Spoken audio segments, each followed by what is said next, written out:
दोस्तों, आज की कहानी है जुर्म का नाम है बलात्कार। कहानी अगर पसंद आए तो वीडियो को लाइक और सब्सक्राइब जरूर करना। अदालत के कटघरे में खड़े हुए रोहित सिर झुकाकर सबकी बातें सुनते रहा है और जज साहब कहते हैं कि 2 दिन बाद सुबह तुम्हें फांसी दे दी जाएगी। अगर तुम्हारी कुछ आखिरी इच्छा है तो बोल दो। रोहित कहता है कि मैं चाहता हूँ कि मेरे सामने मीडिया हो। मैं अपनी बात सभी तक पहुंचाना चाहता हूं ताकि सब लोग मेरी बात सुन सके और उसे इजाज़त मिल जाती है। दूसरे दिन मीडिया को बुलाया जाता है और फिर रोहित कहता है कि कुछ बातें हैं जो मैं लोगों से कहना चाहता हूं। मैं चाहता हूं कि यह बातें हर माता पिता और बच्चों तक पहुंचे। मेरे परिवार में कुल 4 लोग थे। मैं, मेरी एक छोटी बहन और माता पिता। हमारी परवरिश आम बच्चों के जैसी हुई है। जहाँ परिवार में लड़का पैदा हुआ तो बहुत ही जिम्मेदार माना जाता है। मैं 4 साल का था और मेरी बहन 5 साल की थी, पर अक्सर मुझे यह महसूस कराया जाता था कि वह कमज़ोर है और मैं ताकतवर। जब भी कहीं दुकान पर जाना होता तो मेरी बहन को अकेले नहीं भेजते थे, पर मुझे अकेले भेज दिया जाता था।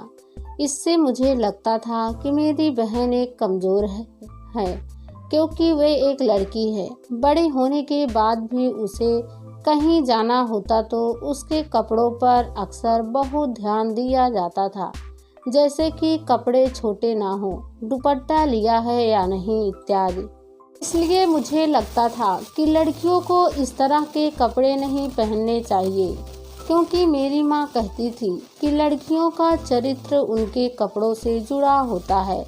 मैं जब 18 वर्ष का हुआ तो अपने आसपास लड़कियों को घूरता और लड़कियों को छेड़ता तो लोग यह कहकर चले जाते थे कि यह तो बिगड़ा हुआ है। स्कूल में अक्सर मुझे आखिरी बेंच पर बैठाया जाता था क्योंकि शिक्षक मुझे पसंद नहीं करते थे। घर पर आता तो पापा मुझे अक्सर डांटते थे और कहते थे लड़का हाथ से निकल गया है।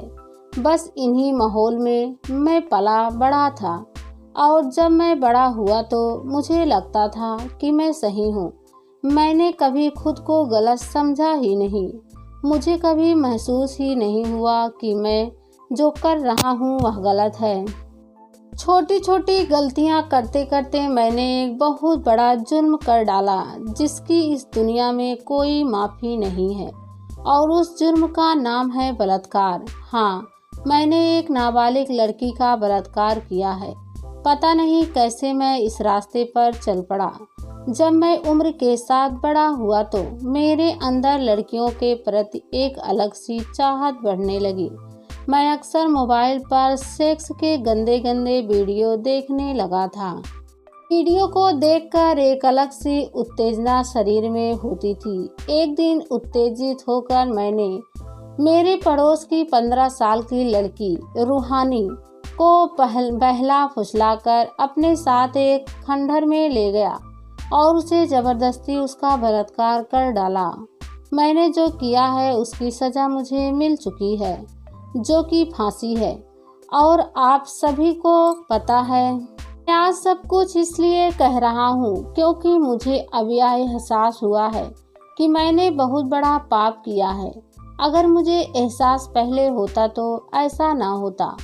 कहीं ना कहीं इसके जिम्मेदार आप सभी हैं। ये पूरा समाज है। सोचिए, अगर मेरी माँ ने मेरी बहन को उसके कपड़ों पर ना टोका होता तो अच्छा होता।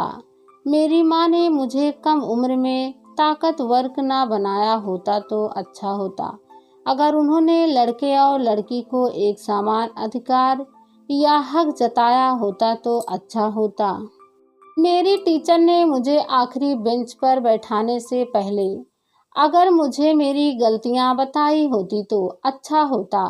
जब मैं पहली बार एक लड़की को छेड़ रहा था तो लोगों ने कहा कि बिगड़ा हुआ है और हाथ से निकल गया है।